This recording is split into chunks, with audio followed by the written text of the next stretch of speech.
Share করব। আর চেষ্টা করব কিছু কিছু ক্লিপ তোমাদের সাথে, ছোট ছোট সুন্দর মুহূর্তগুলো তোমাদের সাথে শেয়ার করতে, কারণ আমি খুব সুন্দর মুহূর্তগুলোই তোমাদের সাথে শেয়ার করি। তো চলো ভিডিওটা শেষ অবধি দেখতে থাকো। আবার তো তারপরে আমি নিচে এসে দেখি পিসি আলপনা দিতে শুরু করেছে। প্রতি বছর আমিই দিই আলপনা, যেহেতু এবছর অসুস্থ পড়েছে তাই জন্য দিতে পারবো না, তাই পিসি নিজের মতো করে সুন্দর করে একটু জায়গাটা গুছিয়ে নিচ্ছে। আর এদিকে আমরা খেতে বসে পড়েছি, মানে ব্রেকফাস্টে ছিল মুড়ি আর তরকারি। এদিকে দিদি খাচ্ছিল আর মা ওদিকে সবজি কাটছিল বলে আমিও খেলাম, আর আমার সাথে সাথে মাকেও একটু খাইয়ে দিলাম। আর মাকে একটু শর্ত দিয়েছিলাম, আমি তোমাকে খাইয়ে দিচ্ছি, তাহলে তুমি আমাকে পরে খাইয়ে দেবে তো দুপুরে। মা বলছে হ্যাঁ হ্যাঁ, এটাই তো সবসময় শর্ত চলে। হচ্ছে আমার ঠাম্মার দিদি, আমার ঠাকুমার দিদি, বদ্দি মানে বর ঠাকুমাও এসেছে। আর এটা হচ্ছে আমার ঠাম্মা।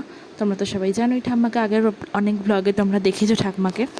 তো যাই হোক, তো চলো ভিডিওটা শেষ অবধি দেখো। এটা হচ্ছে আমার বড়দিদি, তখন পুজো প্রায় কমপ্লিট, আর বড়দিদি নিয়ে এসেছিলো